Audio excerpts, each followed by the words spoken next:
महाराष्ट्राच्या सत्ता संघर्षावर सुप्रीम कोर्टामधून उद्याच निर्णय येण्याची शक्यता आहे। 16 आमदारांच्या अपात्रतेवर उद्या निर्णय येण्याची शक्यता सध्या वर्तवली जाते। उद्या किंवा परवा निर्णय येणार या संदर्भातल्या शक्यता या अगोदरच वर्तवल्या जात होत्या आणि आता जी अपडेट येते त्यानुसार 16 आमदारांची अपात्रता आणि इतर मुद्द्यांसंदर्भातला फैसला उद्याच येऊ शकतो। अपडेट जाणून घेण्यासाठी प्रशांत कदम यांच्याकडे जाऊयात। प्रशांत,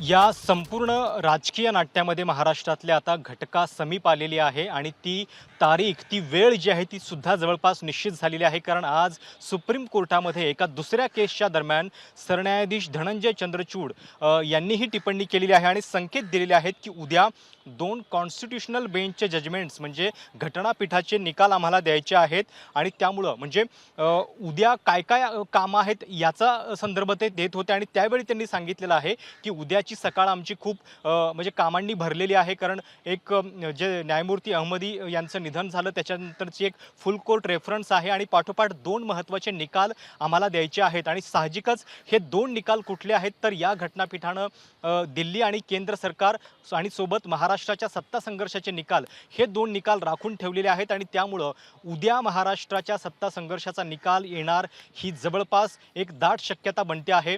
जरी सरन्यायाधीशांनी नाव थेट घेतलेलं नसलं तरी जेव्हा ते 2 महत्त्वपूर्ण निकाल असं म्हणतात तेव्हा हेच 2 महत्त्वपूर्ण निकाल प्रलंबित आहेत आणि ज्या घटनापीठामध्ये स्वतः सरन्यायाधीश आहेत त्या घटनापीठांचा विचार केला तरी सुद्धा हेच 2 निकाल आहेत, महाराष्ट्राचा सत्ता संघर्ष आणि दिल्ली आणि केंद्र सरकारमधल्या अधिकारांचा प्रश्न। त्यामुळं उद्या निकाल येणार ही जवळपास आता निश्चित बाब बनलेली आहे। उद्या सकाळी साधारणपणे 11च्या दरम्यान निकाल येईल कारण 10:30 वाजता न्यायमूर्ती अहमदी जे सुप्रीम कोर्टातले न्यायमूर्ती होते त्यांचं निधन झाले, त्याच्या संदर्भात एक फुल कोर्ट रेफरन्स म्हणजे एक प्रकारची शोकसभा आहे आणि ती झाल्यानंतर निकाल येईल। साधारणपणे 11:15 ते 11च्या दरम्यान हा निकाल जो आहे तो त्यामुळे येऊ शकतो। संपूर्ण महाराष्ट्राचं लक्ष लागलेलं होतं। एक अत्यंत निर्णायक वळणावरती ही केस येऊन ठेपलेली आहे आणि या केसचा निकाल काहीही लागो तो महाराष्ट्राच्या देशाच्या राजकारणाला कलाटणी देणारा असेल याच्यामध्ये शंका नाहीये। निश्चितच, कारण अनेक संविधानिक प्रश्न या संपूर्ण केसमध्ये आहेत आणि हे संपूर्ण प्रश्न फक्त महाराष्ट्रापुरतीच नाही तर देशाचा एकूण राजकारणाचा आणि राजकीय परिस्थितीचा विचार करता सुद्धा महत्त्वाचे असणार आहेत। म्हणून सगळ्यांचंच लक्ष या निकालाकडे लागले। प्रचंड मोठी आर्ग्युमेंट झाली होती, दोनही बाजूंनी बरेच युक्तिवाद करण्यात आले होते। त्यामुळे आता सत्ता संघर्षाचा निकाल नेमका काय लागणार याकडे लक्ष असतानाच या निकालाचा राज्यातल्या राजकारणावर काय परिणाम होणार याकडेही लक्ष आहे। प्रशांत, धन्यवाद तुम्ही दिलेल्या सगळ्या माहितीबद्दल।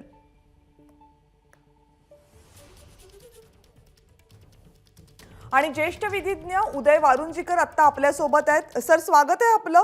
निकाल उद्याच येईल अशी शक्यता दिसते आणि यासाठी कारण ठरले ते सरन्यायाधीशांचं वक्तव्य। 2 महत्त्वाच्या निकाल उद्या आम्ही देणार आहोत असं त्यांनी म्हटलंय। खरं सांगायचं तर माननीय सर्वोच्च न्यायालयाला आता सुट्टी लागायला अवघे काही दिवस शिल्लक आहेत। पुढच्या आठवड्यामधले 5 दिवस आणि या आठवड्यामधले 2 दिवस असे 7 कामाचे दिवस आहेत। त्यामुळे साहजिकच सगळ्या लोकांच्या मनामध्ये ह्या निकाल कधी येणार अशा प्रकारची जरा उत्सुकता नक्की आहे। याच्या बरोबरीनं काही न्यायाधीशांची निवृत्तीची तारीख जवळ येते, त्याच्यामुळे साहजिकच या प्रकरणावरती लवकरात लवकर निर्णय देणं हे पण अभिप्रेत आहे, अपेक्षित आहे। हे सगळं बघता उद्याच्याला जजमेंट प्रोनाऊन्स होईल असा एकूण अंदाज आहे। परंतु माननीय सर्वोच्च न्यायालयाची वेबसाईट जर आपण बघितली तर आपल्याला असं बघायला मिळतं की उद्या जगाला सकाळी एक श्रद्धांजलीची देखील सभा आहे। त्यामुळे एक निवृत्त सरन्यायाधीश जे मध्यंतरी मयत झालेले आहेत त्यांना श्रद्धांजली पहिल्यांदा सगळे न्यायाधीश एकत्र वाहतील आणि मग त्याच्यानंतर सर्व जे काही न्यायाधीश आहेत ते कामाला सुरुवात करतील। त्याच्यामुळे पहिल्या 10:30च्या सुमारास आपण जे म्हणतो त्याप्रमाणे 10:30ला निकाल असा नाहीये। उद्याच्याला हे सगळे न्यायाधीश जरा थोडेसे उशिरा बसतील आणि मग त्याच्यानंतर मग खंडपीठ जे काही आहे, घटनापीठ जे काही आहे ते घटनापीठ बसेल आणि मग त्याच्यानंतर मग निकालपत्राचं वाचन होईल असं एकूण मला अपेक्षित आहे।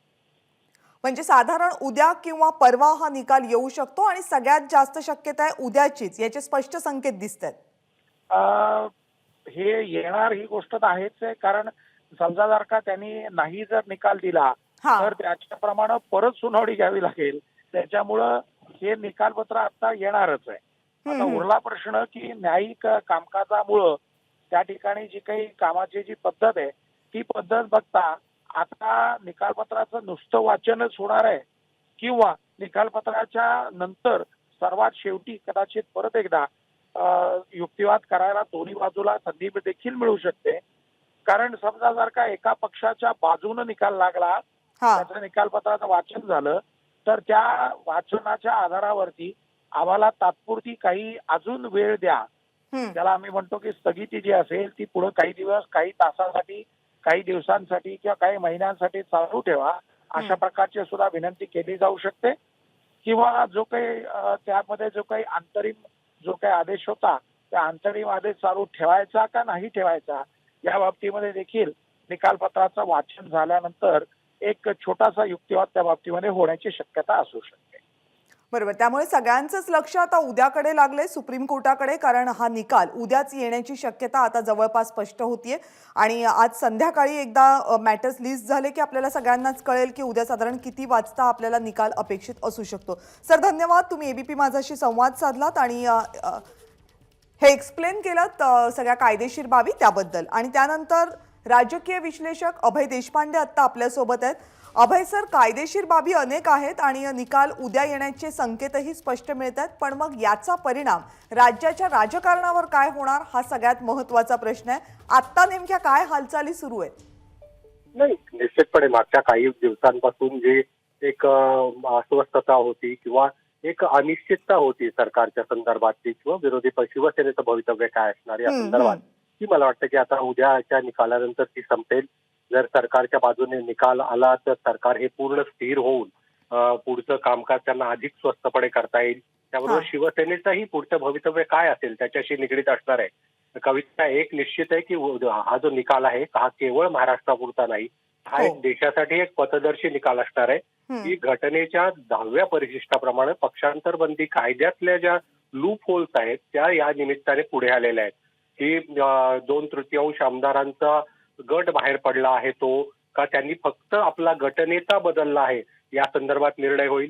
राज्यपालांनी बहुमत सिद्ध करण्याचे जे आदेश दिले होते त्या संदर्भातही निश्चितपणे न्यायालयाचं एक मत येणार आहे.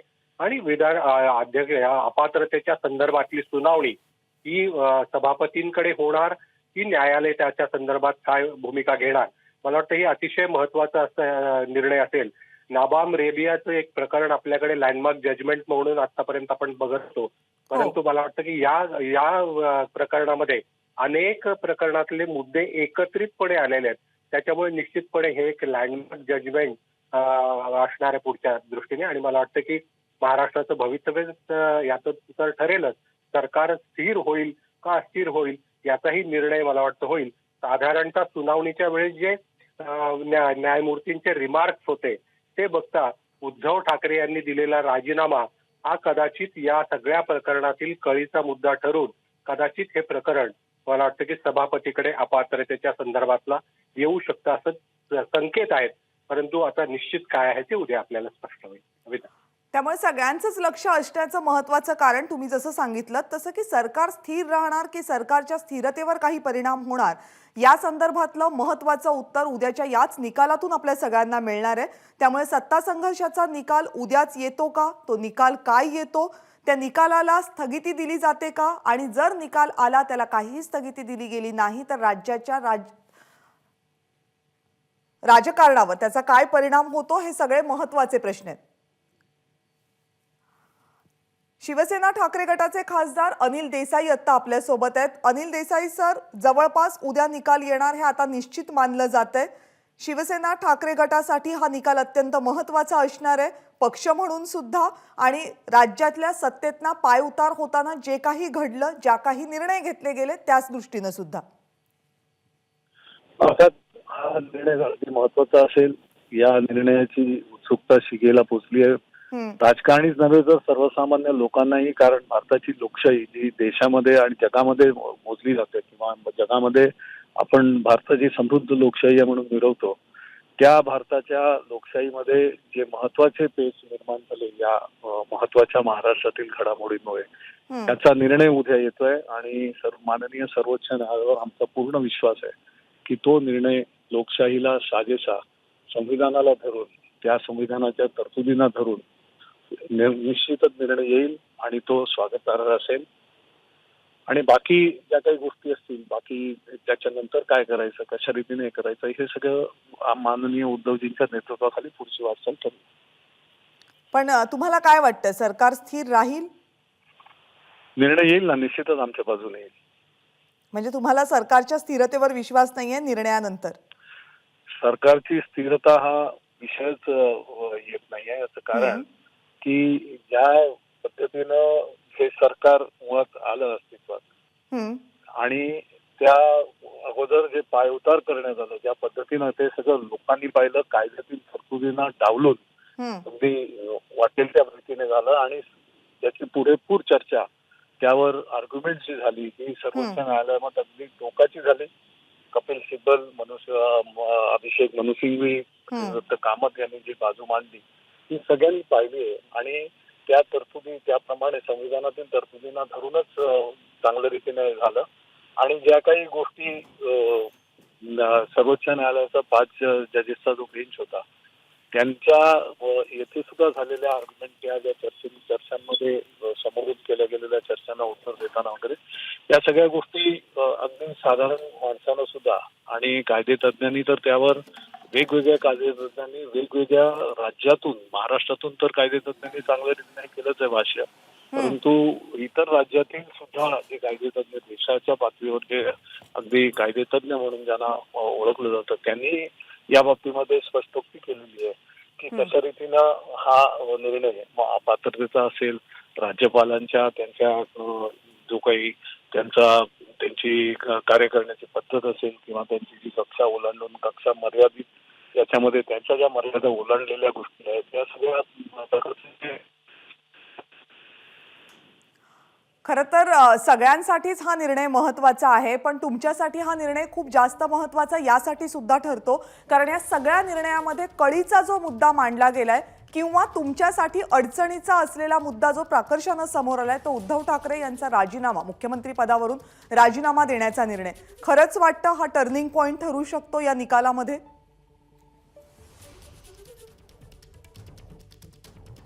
मला वाटतं अनिल देसाई यांच्याशी संपर्क तुटलाय, पण अनिल देसाई यांनी सविस्तरपणे त्यांची प्रतिक्रिया यावर व्यक्त केली. प्रशांत कदम आता आपल्यासोबत पुन्हा एकदा आहेत. प्रशांत, मुख्यमंत्र्यांनी दिलेला राजीनामा, उद्धव ठाकरे यांनी त्यावेळेस आपल्या पदाचा दिलेला राजीनामा हा या संपूर्ण केसमध्ये कळीचा मुद्दा म्हणून समोर आला होता आणि या मुद्द्यावर काय विचार होतो त्यावर उद्याचा निकाल खूप मोठ्या प्रमाणावर अवलंबून असेल.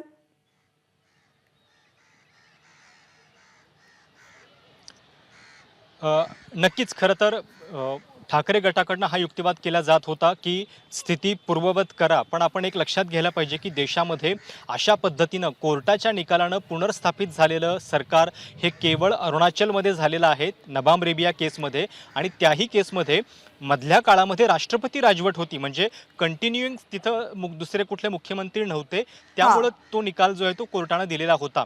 या केसमध्ये एक मुख्यमंत्री बहुमत चाचणीला सामोरे गेले नाहीत, त्याच्यानंतर सभागृहामध्ये मतदान झालं, त्याच्यानंतर दुसरे मुख्यमंत्री आलेले आहेत, ते गेले 8-9 महिने कारभार करतायत, त्यांनी घटनात्मकदृष्ट्या काही निर्णय घेतलेले आहेत आणि अशा परिस्थितीमध्ये सुप्रीम कोर्टाला हा निकाल द्यायचा आहे. आणि कोर्टानं सुद्धा ही हतबलता त्यावेळी व्यक्त केलेली होती की अशा पद्धतीनं जर ते राजीनामाच त्यांनी दिला असेल तर मग आम्ही कसे काय स्थिती पूर्ववत करू शकतो. त्यामुळं हा एक या संपूर्ण सुनावणीच्या दरम्यान खूप कळीचा मुद्दा असणार आहे. पण आत्ता या क्षणाला महाराष्ट्राचा राजकीय पारा जो आहे तो अचानक वाढलेला असेल, कारण जी धाकधूक गेल्या 8-9 महिन्यांपासून सगळ्यांना वाटत होती काय नेमका निकाल असेल, तर त्या प्रश्नाचं उत्तर आता जवळ आलेलं आहे आणि खूप वेगळ्या पद्धतीनं, अनपेक्षित पद्धतीनं निकाल उद्या लागू शकतो ही गोष्ट समोर आलेली आहे. कारण एरवी काय होतं, सुप्रीम कोर्टाच्या कामकाजाची एक लिस्ट येते, पहिली लिस्ट असते, मग एक सप्लिमेंटरी लिस्ट येते. सप्लिमेंटरी लिस्ट जी आहे ती साधारणपणे 7 ते 8च्या दरम्यान येत असते रात्री आणि त्या यादीमध्ये कळतं आपल्याला की निकाल उद्या लागणार आहे. पण आज थेट सरन्यायाधीशांनीच एक सुनावणीच्या दरम्यान हे संकेत दिलेले आहेत. अभिषेक मनु सिंघवी एका दुसऱ्या केसमध्ये युक्तिवाद करत होते, त्यांचं म्हणणं होतं की मला हे मेन्शनिंग करू द्यात, थोडाच वेळ राहिलेला आहे. तर त्यावेळी सरन्यायाधीश असं म्हणाले की उद्याची सकाळ आमची कामांनी भरलेली आहे, उद्या फुल कोर्ट रेफरन्स आहे, म्हणजे एका माजी न्यायमूर्ती न्यायमूर्तींची शोकसभा आहे, ज्याला हा. सर्व न्यायमूर्ती हजर राहत असतात. पाठोपाठ 2 महत्त्वाच्या घटनापीठांचे निकाल आम्हाला सांगायचे आहेत, ते हा. आम्ही उद्या सांगणार आहोत. आणि 276 केसेसचं मेन्शनिंग पण आहे. बर. आता त्यांनी निकालमध्ये कुठल्या केसचा निकाल आहे हे तर नाव घेतलेलं नाहीये, पण ज्यावेळी ते 2 महत्त्वाचे निकाल घटनापीठांचे म्हणतात हा. त्यावेळी ज्यात सरन्यायाधीश आहेत असे 2च महत्त्वाचे मुद्दे, महत्त्वाचे निकाल प्रलंबित आहेत. ते म्हणजे दिल्ली आणि केंद्र सरकारमधल्या अधिकाराचा बरोबर. आणि प्रश्न अभिषेक आणि दुसरा मनु सिंघवी महाराष्ट्राच्या युक्तिवाद सत्ता करत संघर्षाचा असताना सरन्यायाधीशांनी अशी टिप्पणी करणं आणि तुम्ही जसं सांगताय की 2च अशा केस आहेत की ज्यामध्ये सरन्यायाधीशांसह घटनापीठ आहे, त्यामुळे हे जवळपास निश्चित होतं यावरून की महाराष्ट्राच्या सत्ता संघर्षावरचा निकाल उद्याच येणार आहे आणि या संदर्भात राजकीय हालचालींना सुरुवात झाली आहे. एबीपी माझा, उघडा डोळे बघा नीट.